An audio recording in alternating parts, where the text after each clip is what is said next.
So the Pacers once again managed to lose another close game and force me to record another one of these videos. It was a routine Pacers game, first through third quarter. The first quarter sucked at the start. The second quarter, we played okay. The third quarter, we played okay. And then the fourth quarter, we turned up. And we actually started to get a lead and hold a lead. And it looked like we were going to probably win the game. And then, around the 4-minute mark of the fourth quarter, once again, in a game for the Pacers, the officials decide, you know what, we are going to call fouls on really soft plays. Ben Mathurin just routinely going up for a layup and there is incidental contact. That is a foul. Jalen Smith routinely boxing out, barely even touching anybody. That's a foul. Okongwu clearly flopping. That is a foul. Bogdanovich clearly flopping. Had a little bit of elbow to temple contact and then he holds his eye. That is a foul. Even though when Ben Mathurin actually got poked in the eye, play was not stopped whatsoever as he laid on the ground holding his eye, and I forget the team we were facing at the time, but they got an easy bucket. And play was not stopped until Rick Carlisle called a timeout. He proceeded to yell at the refs and then get ejected because they're soft. Same thing happened when O'Shea Brissett went down with a minor injury, but he could not get up at the time. I think he kind of rolled his ankle or something like that. Play was not stopped whatsoever. But when the other team has to have play stopped, it's okay, we'll call a foul for you. I think it was the Heat who we were playing at the time when Ben got poked in the eye. Pretty sure. I could be wrong. But it is just annoying to get treated unfairly. Like, there's this double standard that is getting very annoying and it's very noticeable, and it only comes up once the Pacers start being good. This has happened multiple times. I've seen it multiple times throughout my life, where when the Pacers suck, this kind of stuff doesn't happen. But as soon as they become good, this kind of stuff happens routinely. It is very tiresome because it's something that this fan base and this team does not deserve from a league that has routinely screwed them over constantly throughout their history as a franchise. I do not understand why they feel the need to constantly torture us with horrible calls. I get we're not a very big market, but that doesn't mean we have to be treated like second-tier citizens and a G League team.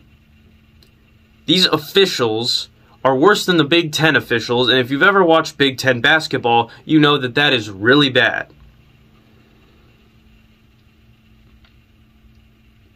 But it is not just the officials. It is not just the officials. I know a lot of people want to blame Chris Duarte, but Chris Duarte, on a lot of his misses, is just like a slight shot adjustment from making them. Just like barely. Just a little bit of a shot adjustment away from swishing it through the net and having a very good shooting percentage and a very good scoring night. So if he can just make a small adjustment to his shooting and find his form, he will be a good player again. I mean, he scored 7 points tonight, which is better compared to his past few games. Really, it's an inability to get rebounds. We did not rebound well down the stretch, and we did not score very well consistently down the stretch. I believe the Hawks outscored us 29-11 at one point during that fourth quarter. Yikes. And multiple times again where we couldn't box out. That might be possibly because guys like Jalen Smith were afraid to get into foul trouble, because if we touched any Atlanta Hawk player whatsoever to try and box out and play physical and get a rebound, it was called a foul. So that could have played into it, but still, just got to be better at rebounding, got to get in better position, got to box out better. That's what sucks about not having Miles Turner. I told everybody, once Domantas Sabonis is not on the Pacers anymore, Miles Turner will become a good rebounder, and he's averaging the most rebounds he's ever averaged in his career, and he's routinely had good rebounding nights where he has 10 rebounds plus. Jalen Smith and Isaiah Jackson are good rebounders. I mean, Isaiah Jackson had 10 rebounds tonight. But down the stretch, it just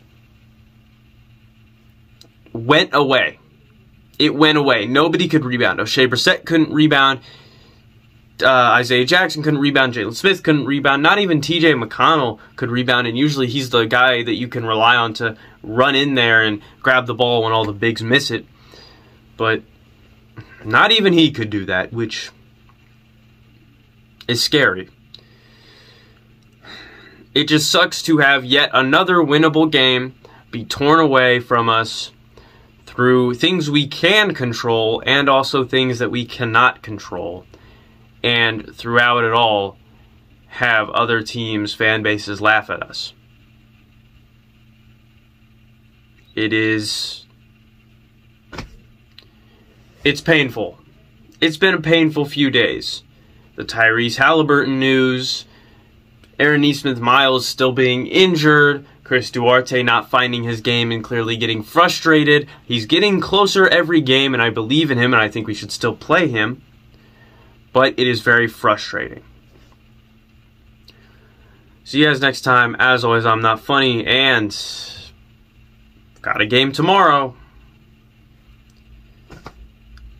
Win, maybe?